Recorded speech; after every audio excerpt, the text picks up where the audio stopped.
Assalomu alaykum, sirlarini tun qorong'usida o'z qalbida qulflab yashaydigan dardli azizlarim.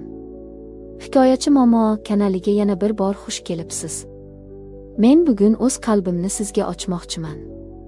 Odam qachon o'zini o'lik his qilishni boshlaydi? Nafas olishdan to'xtagandami? Yo'q. Sizni hech kim ko'rmay qo'yganda o'lasiz. Men yillar davomida tirik murda edim. O'z uyimda, o'z erimning yotog'ida. Katta dabdabali yorug' uyimiz bor edi. Ammo ichi muzdek. Erim Sanjar uchun men shunchaki chiroyli buyum edim. Mehmonlar kelganda ko'rsatiladigan qimmatbaho qo'g'irchoq. U menga pul berardi. Mashina olib berardi. Lekin ko'zlarimga qaramasdi. Hech qachon dardu hasratimni so'ramasdi. Ruhim qafasda chinqirardi. Lekin ovozimni o'zimdan boshqa hech kim eshitmasdi. Tishimdagi chidab bo'lmas og'riq meni o'sha klinikaga olib bordi. Oddiy, zerikarli kunlarning birida. Yomg'ir shivalab yog'ib turardi. Klinika eshigini ochib kirdim. Oq devorlar, dori hidi, asabiy muhit. Meni qabul xonasiga taklif qilishdi. Kresloga o'tirdim. Ko'zlarimni yumib og'riqning o'tishini kutdim. Shu payt xonaga u kirdi. Doktor Rustam. Uning qadam tovushlari qandaydir ishonchli, og'ir edi. Ko'zlarini ko'rdim. Tibbiy niqob ortidagi timqora, chuqur ko'zlar. Yuragim birdan g'alati urib ketdi. Bu qandaydir jismoniy reaksiya emasdi.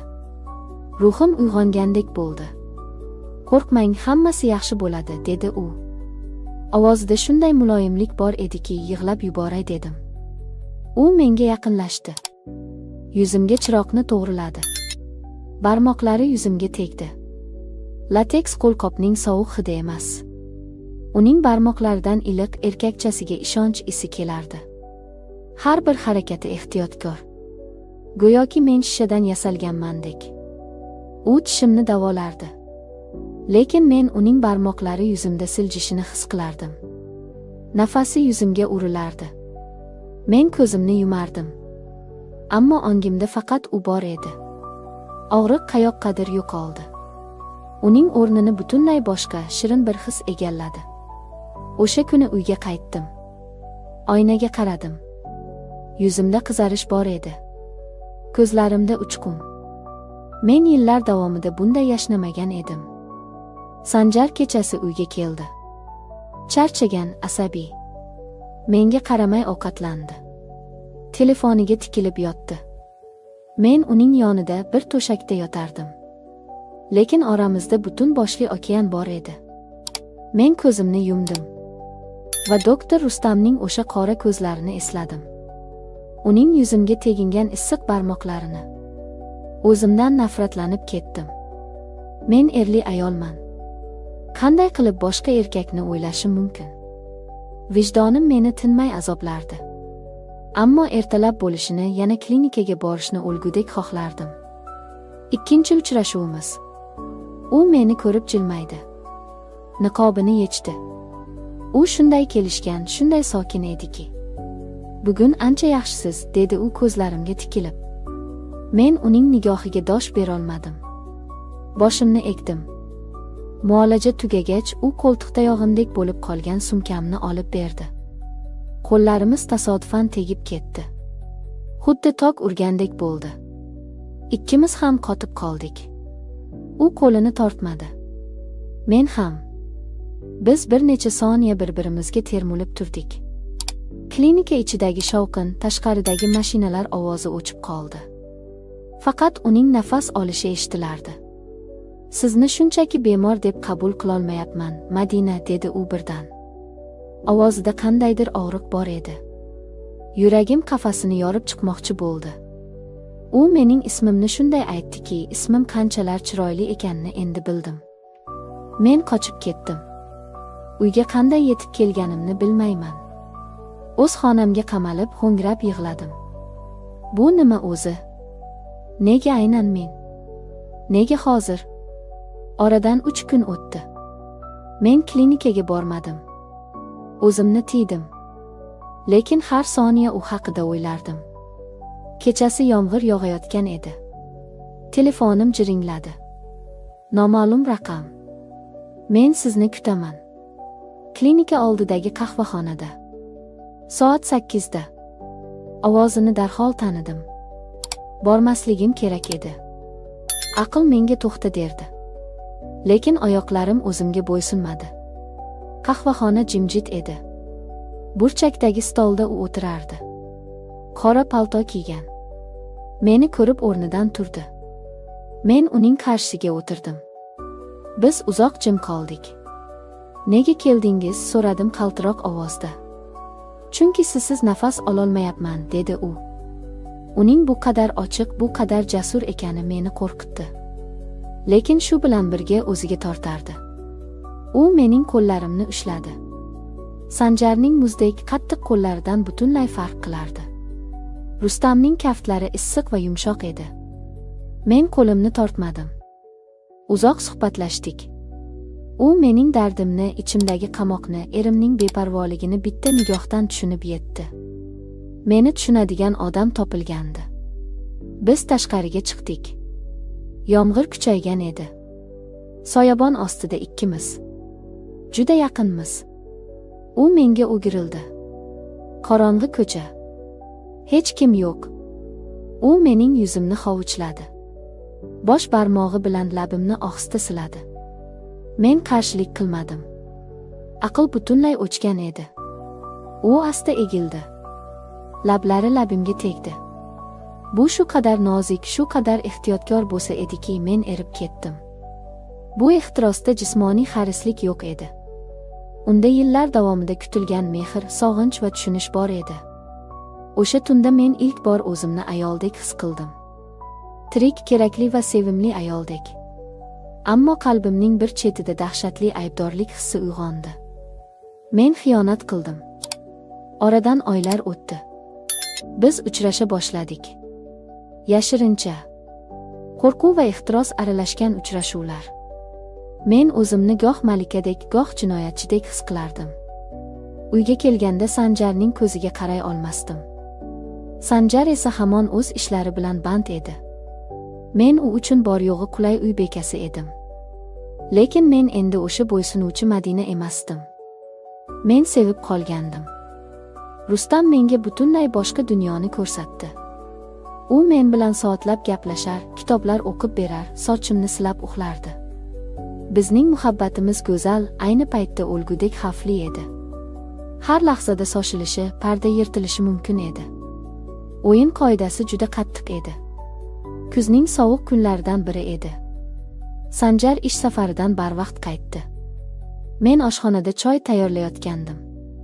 U g'alati, asabiy ohangda xonaga kirdi. Kostyumini stulga otdi.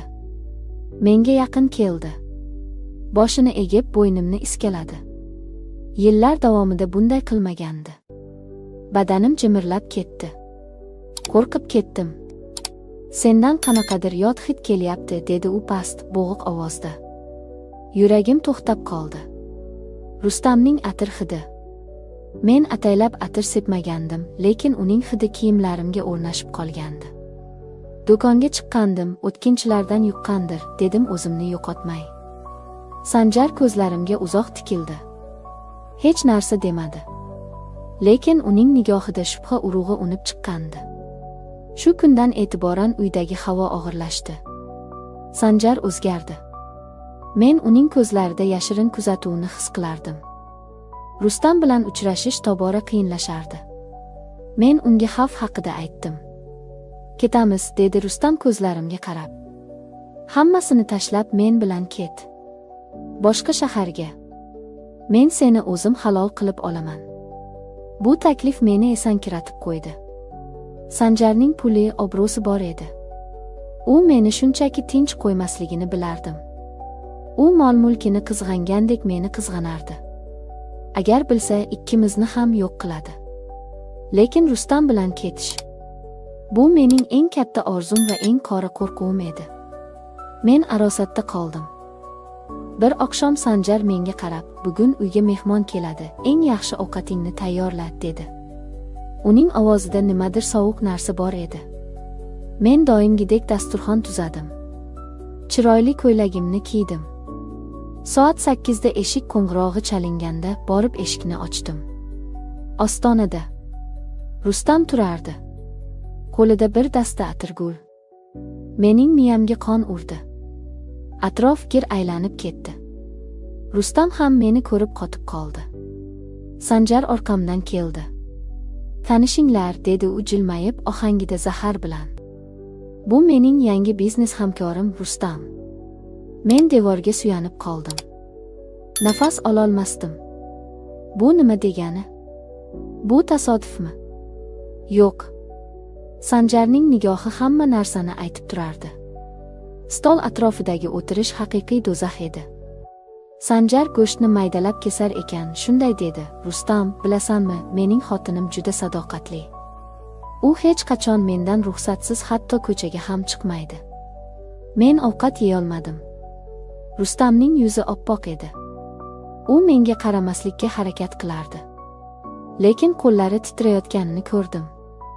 Sanjar o'yinni davom ettirdi.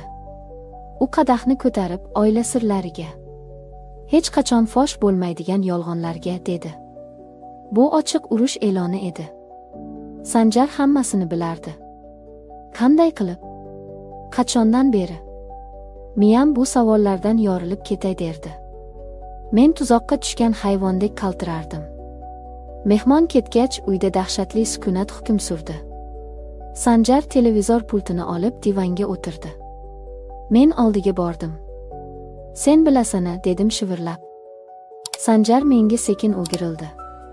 Uning yuzida nafrat aks etgandi. "Sen meni ahmoq deb o'yladingmi, Madina?" dedi u past ovozda. "Sening har bir qadamingni bilaman.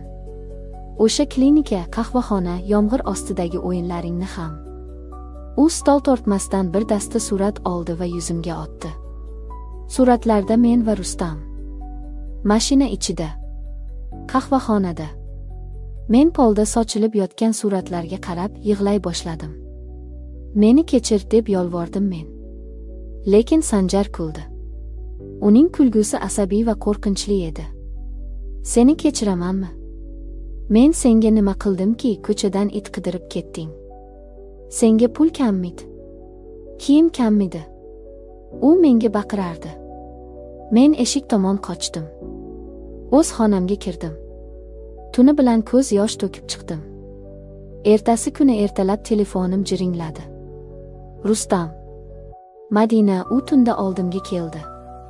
Klinikamni tortib olish bilan tahdid qildi. "Senga teginmadimi?" Ovozida dahshat bor edi. Men jim edim. Rustam qo'rqayotgan edi. Erimning kuchi va pulidan. Shu soniyada men uning ovozida oldingi ishonchni, qahramonlikni eshitmadim. U ham ojiz inson edi. Va bu ojizlik meni og'ritdi. Hamma narsa barbod bo'layotgan bir paytda hayot menga eng qattiq zarbani hozirlagan ekan. 3 kundan so'ng o'zimda g'alati o'zgarishlar sezdim. Bosh aylanishi, ko'ngil aynishi. Eytsanaga qochdim. 2 chiziq. Men homilador edim. Yuragim qinidan chiqqudek yulqindi. Bu Sanjardanmi yoki Rustamdan? Men bilmasdim. Chunki men xiyonat bilan birga erimning yotog'ida ham yashashga majbur bo'lgandim. Bu shunchaki sharmandalik emas, bu oxirat edi. Men devorga suyanib pastga sirpanib tushdim. Agar Sanjar bilsa, u meni o'ldiradi. Agar Rustam bilsa, u nima qiladi? Men shu darajada chorasiz edimki, o'lim eng oson yo'l bo'lib ko'rinardi. Rustam bilan shahar chetidagi eski bog'da uchrashdik. Men unga xushxabarni emas, o'lim hukmimni aytgandek aytdim. Men homiladorman. Rustamning yuzi o'zgarib ketdi. U qo'llarimni qo'yib yubordi. Bir qadam orqaga tisarildi. Uning ko'zlarida umid o'rnini vahima egallagan edi. Mendanligiga ishonching komilmi, deb so'radi u duduqlanib. Shu bitta savol yuragimni teshdi. U shubha qilardi. U javobgarlikdan qochardi. O'sha meni jondan sevgan, yomg'irda bag'riga bosgan romantik inson birdan oddiy, qo'rqoq erkakka aylanib qolgan edi. Balki Sanjarga aytarsan. Baribir u sening qonuniy ering, dedi u past ovozda. Miyamda narsalar uzilib ketdi. Men uni tushundim. Hammasini tushundim. Sanjar meni ashyo sifatida qafasda ushlagan bo'lsa, Rustam ham meni faqat chiroyli ehtiros o'yinida sevgan ekan. Haqiqiy muammo, chinakam xavf kelganda ikkisi ham meni yakka qoldirdi. Rustam o'z karyerasi, o'z jonini o'ylab tisarildi. Men unga jilmaydim. Ko'zlarim to'la yosh bilan jilmaydim. Bu achchiq, sovuq tabassum edi. Xavotir olma, doktor, dedim pichirlab. Bu bolaning senga aloqasi yo'q. Senga ham, unga ham. Men orqamga burildim. U ortimdan chaqirmadi. Qadamlarim og'ir edi, lekin har bir qadamda yelkamdan tog' ag'anardi. Men muhabbat degan yorqin sarobdan uyg'ongandim. Uyga qaytdim. Sanjar zalda aroq ichib o'tirardi. Uning ko'zlari qizargan. Meni ko'rib jilmaydi. O'ynashingdan qaytdingmi? U seni haydadimi? U o'zini g'olib his qilardi. U Rustamning qo'rqoq ekanini bilgan va shuning uchun uni uchrashuvga chorlagan ekan. Menga o'zimni ko'rsatish uchun. Men indamay xonamga kirdim. Chemodanimni oldim. Faqat o'zimning eski kiyimlarimni soldim. U olib bergan hech narsani olmadim. Zalga chiqdim. Sanjar qotib qoldi. Qayerga ketyapsan? Sen hech qayerga borolmaysan. Sen meniksan, deb baqirdi u.